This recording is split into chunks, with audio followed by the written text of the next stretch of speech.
देश और दुनिया की तमाम छोटी और बड़ी खबरों के लिए हमारे चैनल को सब्सक्राइब करना न भूलें और बेल का बटन जरूर दबाएं। नमस्कार दोस्तों, स्वागत है आपका देश लाइव में और आपके साथ हमेशा की तरह मैं हूं आशिमा त्यागी। दोस्तों, राम के नाम पर राजनीति का तमाशा आप रोज देखते हैं, हर रोज। लेकिन आज जो सच देश लाइव आपके सामने लाया है वो आपके होश उड़ा देगा। जरा सोचिए, जिस भगवान राम के नाम पर चुनावी सभाओं में भाषण दिए जाते हैं, जिनकी भक्ति की आड़ में भावनाएं भड़काई जाती हैं, उन्हीं भगवान राम की 51 फीट ऊंची मूर्ति महीनों तक ऐसे पड़ी रही जैसे कोई बेजान सामान है, क्योंकि सरकार ने उसको बनाने वाले ग्वालियर के मूर्तिकार को 70 लाख रुपए का भुगतान ही नहीं किया। यही है राम भक्ति, यही है राम राज्य का असली चेहरा। ये घटना बताती है दोस्तों, बताती है कि सत्ता में बैठे लोग राम का नाम सिर्फ चुनावी पोस्टर पर लिखना जानते हैं, लेकिन राम की मूर्ति को सम्मान देना ये उनकी प्राथमिकता में आता ही नहीं है। प्रायोरिटी कोई और है। आज हम इसी पर चर्चा करेंगे, पूरा सच आपके सामने रखेंगे इस चर्चा के माध्यम से। लेकिन उससे पहले आप लोगों से अपील, इंसाफ की आवाज को बुलंद करने के लिए और सच्ची पत्रकारिता के लिए हमारा यानी देश लाइव का सहयोग करें। साथ ही डिस्क्रिप्शन में दिए गए लिंक को ओपन कर ज्वाइन बटन दबाकर आप हमसे यानी देश लाइव से सीधा जुड़ सकते हैं। दोस्तों, छत्तीसगढ़ सरकार ने मूर्ति बनवाई, फोटो खिंचवाए, खबरों में सुर्खियां बटोरी, लेकिन जब भुगतान की बारी आई तो महीनों की लापरवाही ने हालात ऐसे कर दिए कि 51 फीट ऊंची मूर्ति खुले में पड़ी खराब। मूर्तिकार बार करता रहा, सरकार फाइलें आगे बढ़ाने का नाटक करती रही। क्या ये वही पार्टी नहीं जो मंचों पर राम के नाम पर गर्व दिखाती है, लेकिन जमीनी सच्चाई, धरातल पर तस्वीर कुछ और। इस गर्व को एक दिखावा साबित कर देती है जमीनी सच्चाई दोस्तों।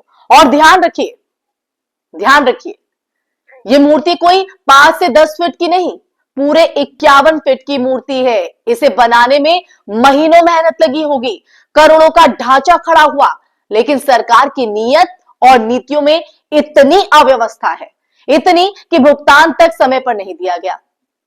यही नहीं, ये भी याद रखें कि चुनाव आते ही राम का नाम सबसे पहले इन्हीं लोगों की जुबान पर आता है, जिसके नाम पर वो वोट जो है बटोरने की कोशिश करते हैं। हर रैली में जय श्री राम, हर भाषण में राम मंदिर, हर पोस्टर में राम की छवि। लेकिन जब मूर्तिकार की मेहनत का सवाल आता है तो वो मूर्तिकार को महीनों चक्कर लगवाते हैं और फिर भक्तों को बताने के लिए नया नैरेटिव, देखो हमने राम के लिए कितना किया। लेकिन कोई नहीं बताता दोस्तों कि राम की मूर्ति महीनों तक धूल चाटती रही। क्यों चाटती रही धूल? इस प्रकरण में सबसे बड़ी विडंबना अगर देखें तो सबसे बड़ी विडंबना यह है कि ग्वालियर के कलाकार ने न सिर्फ महीनों का पैसा फंसा हुआ झेला, बल्कि मूर्ति को सुरक्षित रखने का खर्च भी अपनी जेब से उठाया। कोई सरकारी अधिकारी आगे नहीं आया, कोई मंत्री जवाब देने नहीं आया। राजनीतिक संरक्षण और वोट बैंक की राजनीति राम के नाम पर खूब चमकाई जाती है, खूब। लेकिन राम का सम्मान, उनके नाम से जुड़ी संवेदनशीलताओं को पीछे धकेल दिया जाता है। यही असल चेहरा है उस राजनीति का जो संस्कृति और आस्था का ठेका लिए घूमती है, लेकिन व्यवहार में उदासीनता की जो पराकाष्ठा है वो नजर आती है दोस्तों। ये मैं नहीं कह रही हूं, ये सच्चाई बयां कर रही हूं।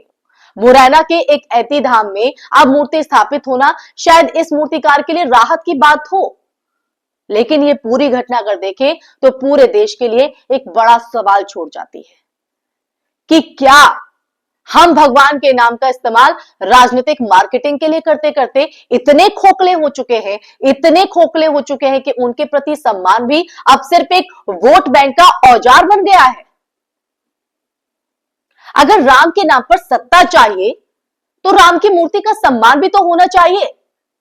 आप क्या मानते हैं दोस्तों? अगर राम की भक्ति इतनी ही गहरी है तो मूर्तिकार को पैसे देने में महीनों की देरी क्यों की?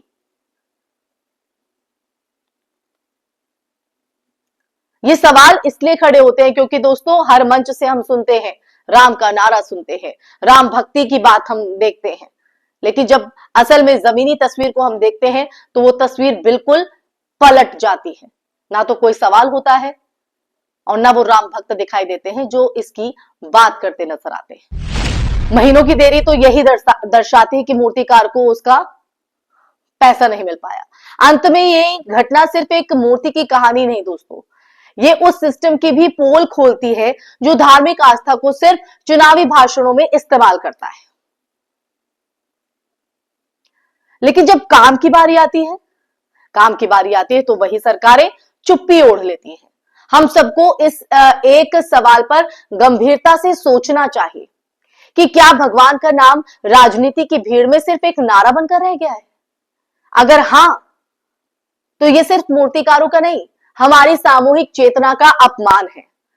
राम नाम का इस्तेमाल करने वालों को यह समझना होगा दोस्तों, समझना होगा कि राम सिर्फ चुनावी पोस्टर नहीं, Ram is dignity, Ram is truth, Ram is justice. और जहां सम्मान, सत्य और न्याय नहीं, वहां राम राज्य कभी भी स्थापित नहीं हो सकता है, चाहे कितने बड़े बड़े वादे कोई क्यों ना कर ले।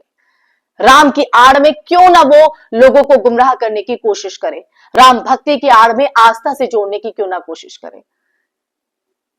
ये सच्चाई वाकई में सवाल खड़ा करती है कि राम का नाम सिर्फ अपने राजनीतिक हितों को साधने के लिए लिया जाता है या वाकई राम के नाम का सम्मान होता है। अगर ऐसा है तो फिर उस मूर्तिकार को समय पर उसकी पेमेंट क्यों नहीं की गई, उसको पैसा क्यों नहीं दिया गया, महीनों उसको क्यों चक्कर लगवाए गए। ये तमाम वो सवाल है जो इस तस्वीर, इस स्थिति के बीच खड़े होते हैं दोस्तों। अब मैं ये चर्चा पर यही विराम लगाना चाहूंगी, लेकिन इस चर्चा का अंत में आप लोगों पर ही छोड़ी जाती हूं। सोच के बताइएगा दोस्तों कि आपके मन में इस चर्चा को सुनने के बाद क्या सवाल उठ रहे हैं और जवाब किससे चाहिए। कमेंट बॉक्स में कमेंट करके बताइएगा दोस्तों कि चर्चा आपको कैसी लगी। इस वीडियो को ज्यादा से ज्यादा शेयर भी कीजिएगा, हमारे चैनल देश लाइव को सब्सक्राइब कीजिएगा। फिर हाजिर होंगी एक ऐसा ही मुद्दा सच के संवाद के साथ लेकर, तब तक के लिए अपना ख्याल रखिए। जय हिंद, जय भारत, नमस्कार।